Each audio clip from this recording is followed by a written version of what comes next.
Hey everyone, welcome back to the addtaxpod, the podcast where I remind you to know your worth and then add tax.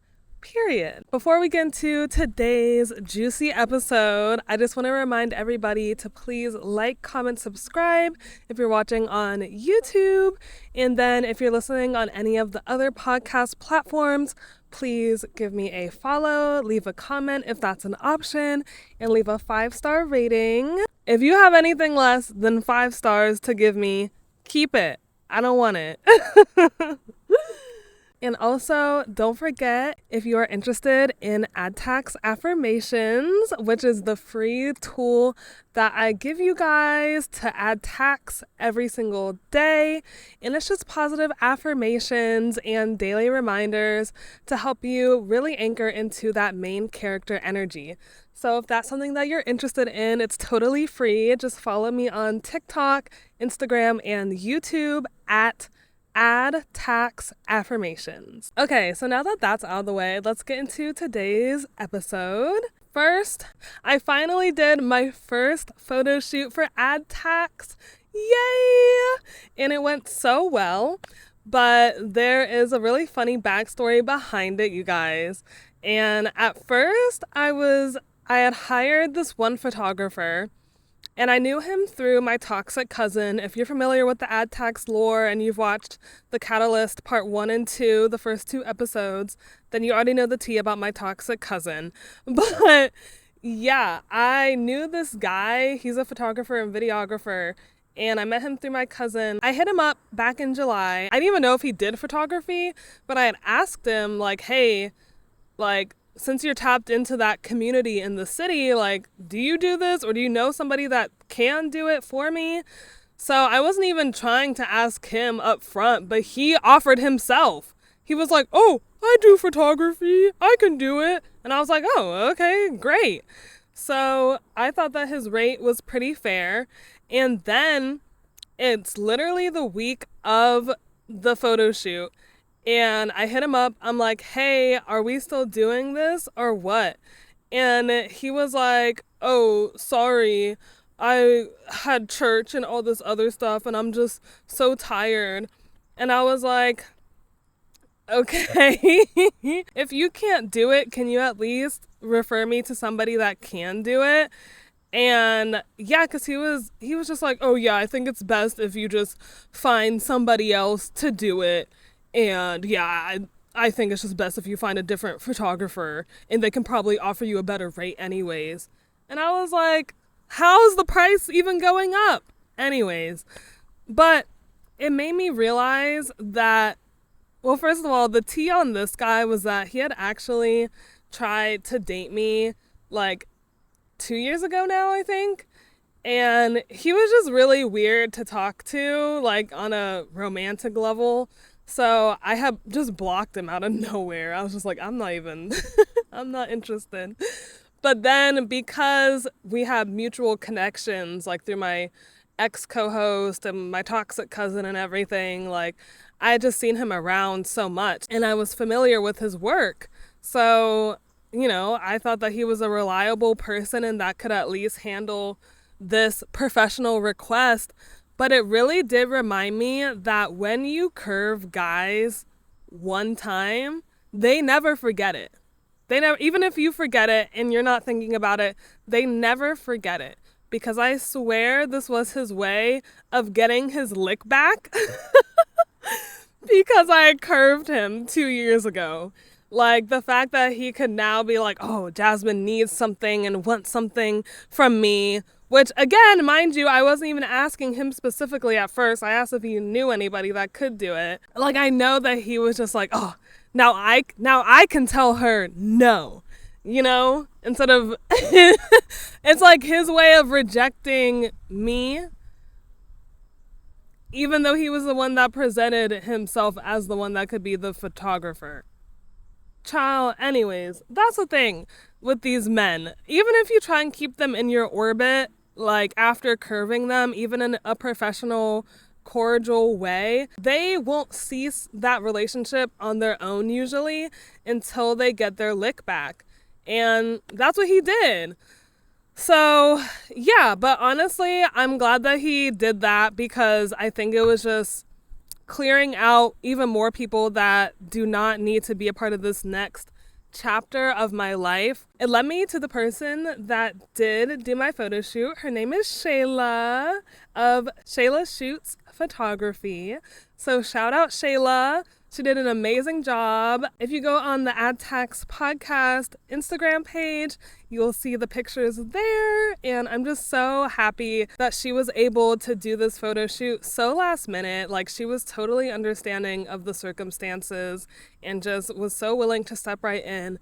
And that's why I love working with women. Like, actually, I'm really glad that I was able to put the money, like, it was hundreds of dollars. The fact that you're willing to lose out on hundreds of dollars just to get your lick back is actually crazy. But again, that's just how men like him operate.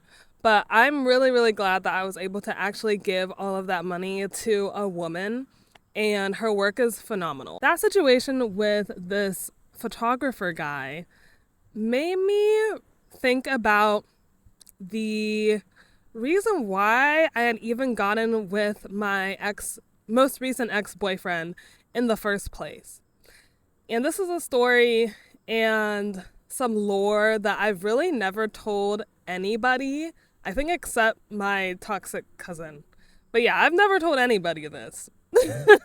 So you guys are getting a really juicy story time today, but I do feel like there are the lesson of the photographer guy extends into this, and that's why I wanted to share both with you guys today, because it really does show that when you reject a guy the first time because you know that something's off about it, never let him spin the block. Like, oh my gosh, it just reminded me why I not, like, in any way, like in a platonic way, like, no, like, oh, can we be friends? No, because they will always, 9 times out of 10, they will try and sabotage you in some way to make you feel just as bad as you made them feel whenever you curve them. Before we rewind it back though, if you've watched episodes 1 and 2, The Catalyst, then you will know the rest of the tea about my most recent ex-boyfriend and why that relationship ended.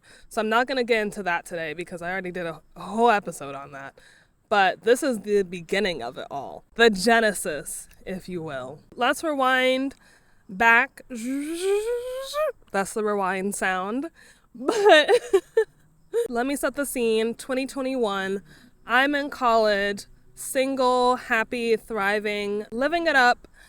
And this is whenever I had reconnected with my toxic cousin. And if you watch The Catalyst Part 2, you know why there was even a reconnection in the first place. So I reconnected with my cousin my senior year in college, and he would come up and visit with his homeboy, and they would hang out with me and my roommate, and it was so much fun. The gag is that me and my ex actually went to the same college, so my cousin was actually initially going up to visit my ex, but then he was complaining because my ex wasn't a good host or something. So I was like, oh well, that, like, just come stay with me, like, we're family, like, come hang out. So yeah, every time that he came up to visit our school, like, he would always just stay with me. Ironically enough, I had never even met my ex while I was in school, like, and we had lived right across the street from each other at different apartments, which is crazy. One time after my cousin had left after visiting for a weekend or something, I get a DM from my ex. Again, mind you, at this time, he's not my ex, so we're in 2021. He DMs me, and he's like, oh, hey, aren't you so-and-so's cousin? And I was like, yeah, why? And he was like, oh, I've been his best friend for like 10 years or whatever he had said. Something stupid like that. And I was like, okay, good for you. And it just kind of like ended there because I was like, what the do you want from me, bro? Like, okay, you're friends with my cousin? What does that have to do with me? So we never talked. Like, he never DM'd me again after that. Like, and whenever we had talked about it, whenever we were actually dating, like, I did bring it up. he was like, yeah, like I knew that I didn't have any game and that like, you know, I fumbled. So I just like didn't message you again. But back in 2021, I was just like, this guy is lame. And at that point, like I was at the stage in my life where I was just a college girl. I had a whole roster and I was just in that zone. And I was just like, you're not bringing any A game, so I'm not entertaining you because I got like 6 other guys over here and you're not making the cut. Like, you auditioned and you flopped. So, yeah, so I never thought about him again. We had been following each other on Instagram, but I just knew him as the weird guy that was friends with my cousin. And I'd even told my cousin, and he was like, yeah, that's such a weird way for him to slide in your DMs. And I was like, okay, well, if you're saying that, then this guy must be not good with women. So yeah, but my intuition at that point knew that, like, this guy's not worth your time, Jasmine. Like, girl, just keep it pushing. So that's what I did for like 2.5 years.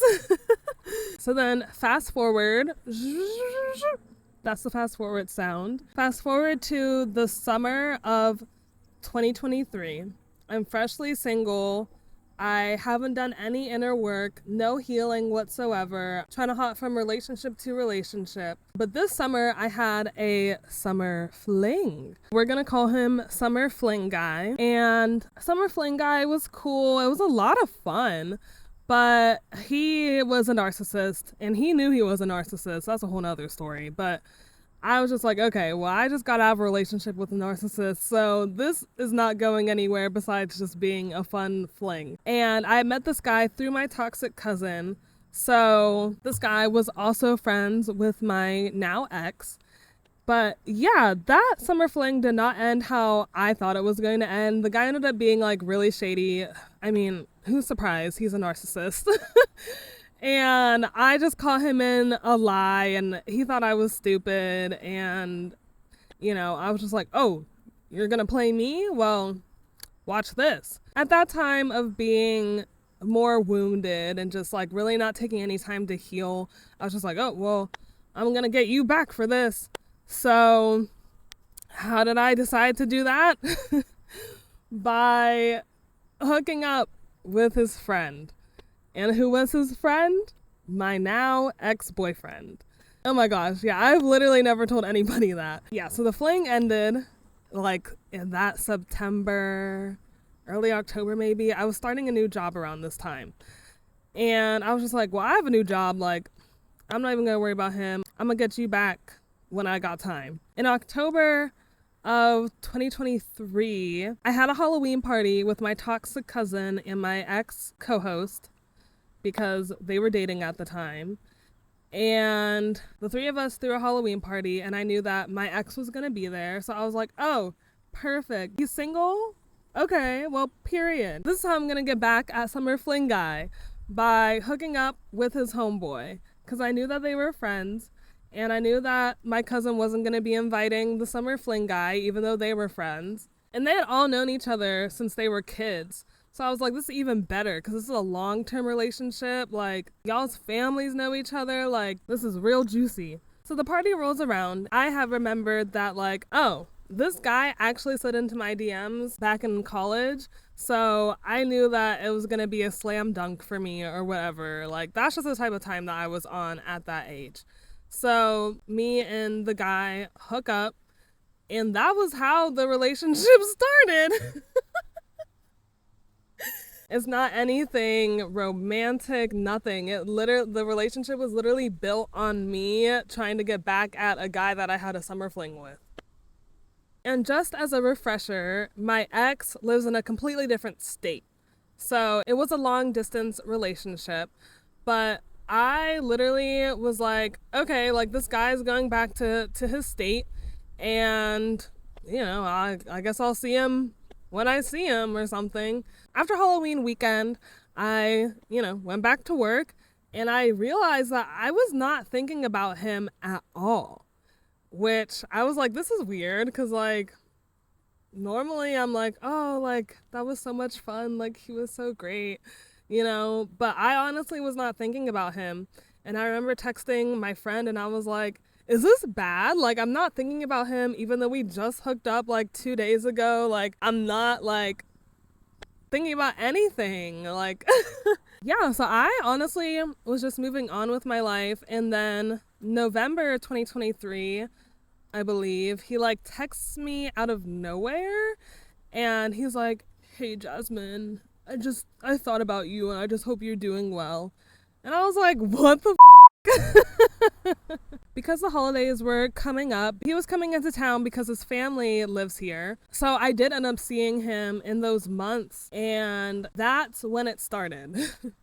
Just the breadcrumbing, the hot and cold of like 1 minute he's showing interest and affection, and then the next minute he pulls it away and retreats back to his city. And like 1 minute he's texting me, next minute he's acting like he is not interested in me at all. It like triggered me into the mode of chasing him instead of, if he was interested, letting him pursue me. Like, I really feel like that's something that I didn't even like about him back in 2021 was like, you aren't even pursuing me, so like we have nothing to talk about. You know, I'm not here to be your friend.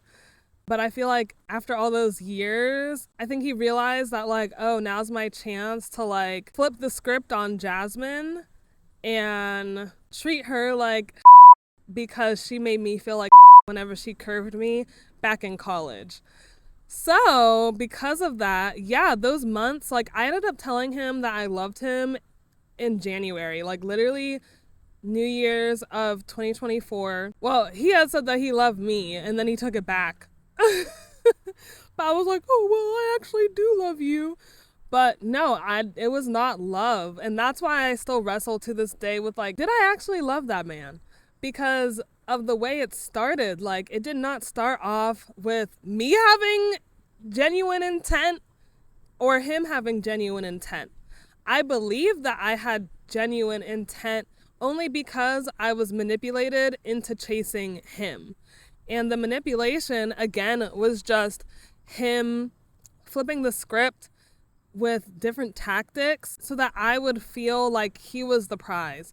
And I know this because my toxic cousin confirmed it. Apparently, my ex's dad had taught both of them like these con artist ways of, quote, dating. I don't even want to call it dating because it's not that. It's just these con artist ways of manipulating a woman into either sleeping with you or dating you or getting into a relationship with you without the man actually having to do any pursuing, any courting, any dating, any actually getting to know her, but hijacking her emotions and making her feel like, oh, this is a man that is valuable, that I want to date, and then making her pursue him. So it's not an uncommon thing. I think this is just like one of the first times that I experienced it with someone so calculated. Like, there was a literal playbook that his dad had given them as teenagers or something. Because it was confirmed that those were the tactics that he was using. Because one day I actually had like FaceTimed him randomly and I was like, do you even like me? And I remember I told my toxic cousin, and my toxic cousin was like, why the would you do that? Like, you literally did exactly what he wanted you to do. And I was so confused. I was like, what? What do you mean? I just genuinely didn't know if he liked me, so I figured I'd just straight up ask. And he was like, no, this is what his dad taught us. Like, you're not supposed, like, this is what he wants you to think. You need to just not give in because that's what he wants you to do. And I was just so confused. Like, at that time, I was just like, I just didn't get it. Yeah, but that's how that even had developed. Because again, I did not look at this guy initially as like, oh, like that's boyfriend material, period. He saw that he had a chance to get his lick back on me because I had rejected him back in college. And that's why it ended up being an abusive relationship, because he didn't actually know how to handle me as a girlfriend, and he didn't know what to do once he got me. Because like that was like he never really thought that far, I don't think. Like I think he just thought about like, okay, let me get her and prove to myself and prove to everybody else that knows that she rejected me that like I can still get her. I can still pull Jasmine. Like she's not better than me. So where the abuse comes in is that like I know that he still had harbored resentment against me for rejecting him back in college. So abusing me was the way to get back at me and not only make me feel as bad as he did, but make me feel worse. Rejecting me wouldn't have been enough, right? Abusive men like him will take it a whole nother level and be like, no, I'm actually gonna trick you into thinking that you want a relationship with me, tell you that I love you, to hijack your emotions so that you feel like you love me. And I'm gonna take it back, but then you're already gonna have all these confusing emotions, which is gonna make you like, because again, it's like the dopamine spikes and it's just the highs and the lows and everything. And just that like, oh, I want him to love me back. And like all of this stuff that I was wrestling with at that time. But it was all a part of his plan because ultimately he knew that his intentions were never to actually love me and to treat me with dignity and respect and care. His plan all along was to get the girl that rejected him, suck her into a relationship with him, and then try and tear her down. Yeah, and tearing me down was all the abuse that I endured during that relationship. Oh, wow. Yeah.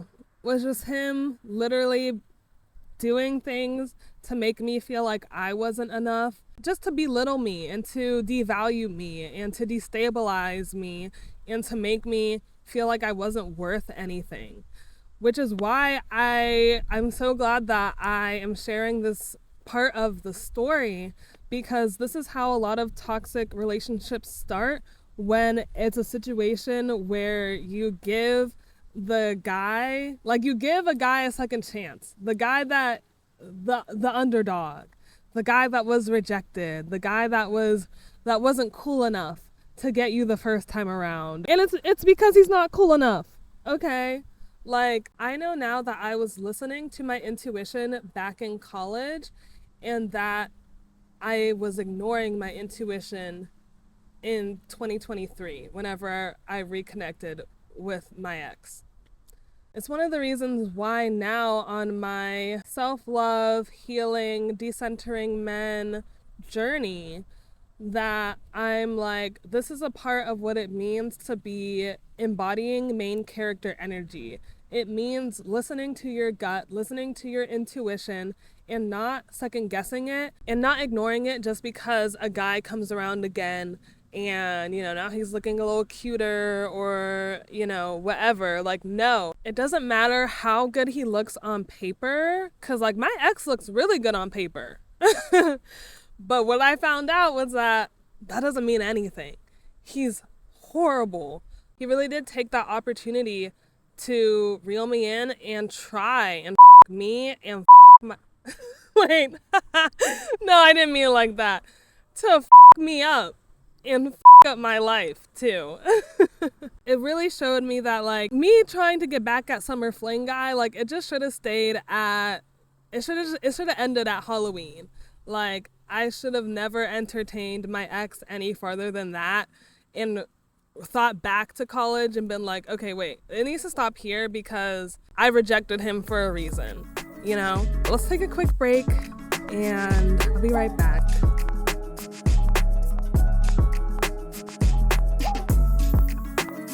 Overall, like I said, this was a part of the story that I never shared with anybody because I really did get to the point of even gaslighting myself that like, no, I actually want to be with this guy. Like, I actually do love him and like, he's a really great guy.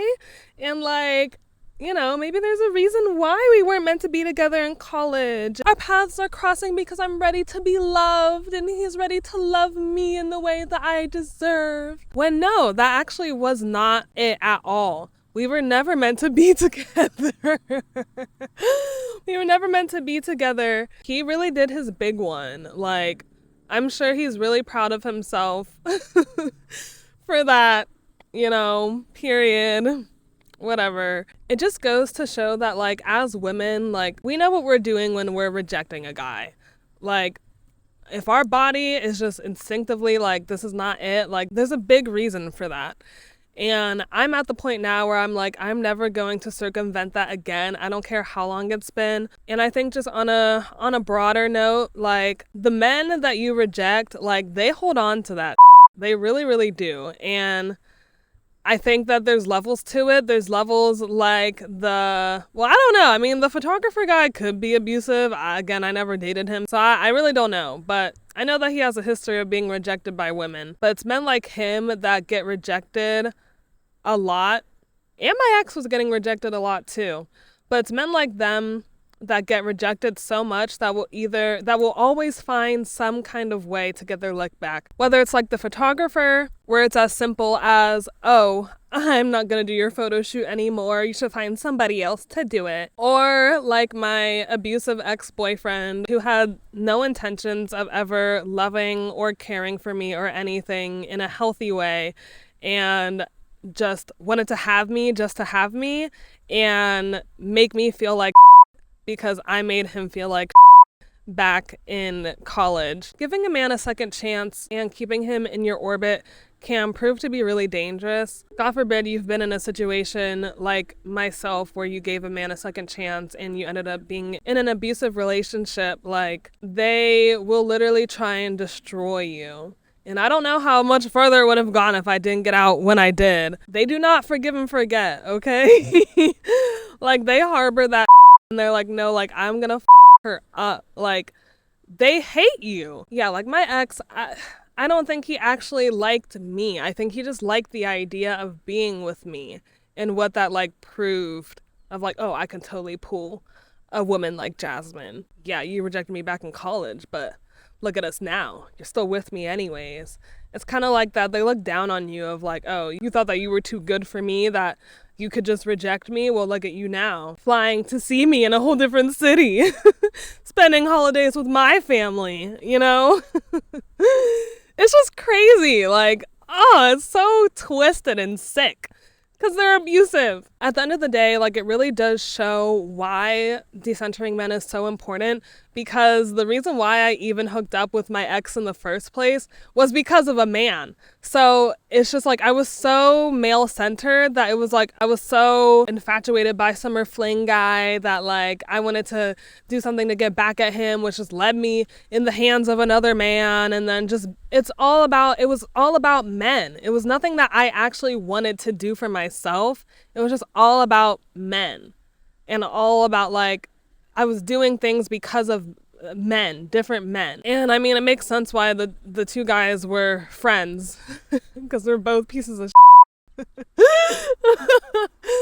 So, you know, that should have told me something too, but that's why it's so important to decenter men, because when you are doing things for men, to whether it's in a positive or negative way, like it's still about men.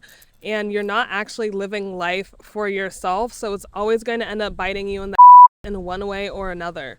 Like, it's never going to end well. And again, there's levels to it. Like, it's either you are going to just be rejecting certain parts of yourself or just doing things that like don't make you happy, or, you know, extremes. You find yourself in an abusive cycle because of the male-centeredness of it all. For me, it was just like I really did feel like I needed to be married and I needed to stick beside my man and stuff. So even with all the abuse, it was like, oh, well, for me to be a good girlfriend to him, like I just have to like, you know, deal with it and like maybe look at resources on how to talk to him better and all that stuff. Just so male-centered. And so being like, I deserve better than this. Like, I'm out of here and you can go and abuse somebody else, okay? And it also shows how men aren't inherently like bad or abusive or anything. Like, it really is a nurture thing, not a nature thing. Because like I mentioned earlier, my toxic cousin and my ex both learned how to treat women this way from my ex's dad. So it was like a generational thing, I guess, of just learning how to con women and lure them into abusive situations, which is insane. Like, how are you going to teach some younger boys like how to con women? Anyways, that just, That's something else I need to unpack. They learn it from somewhere, whether it's from a family member or a father figure or what they see on social media or TV or music or something. Like, they learn it. So that's why it's so important for us as women to stay safe, stay decentering men, and stay choosing ourselves first, because there's so many men out here just waiting for the chance, the opportunity to literally try and destroy our lives and just bring us down. I can't believe I just shared all of that, but those are my takeaways from reflecting on that, of just like, wow, like I really got, you know, like I had no desire in actually dating this man, but he literally saw a crack to weasel his way in and hook me. Yeah, so drop a comment down below if you've ever wound up in a situation like this. It's so important to nurture that relationship with ourselves so that we never betray our intuition or our guts ever again. Like, that is why the journey that I'm on with just nurturing a relationship with myself first and foremost is so important, so that I really strengthen the trust within myself and really learning that, like, no, when something in me is saying no, not that, listen to it and never backtrack on it.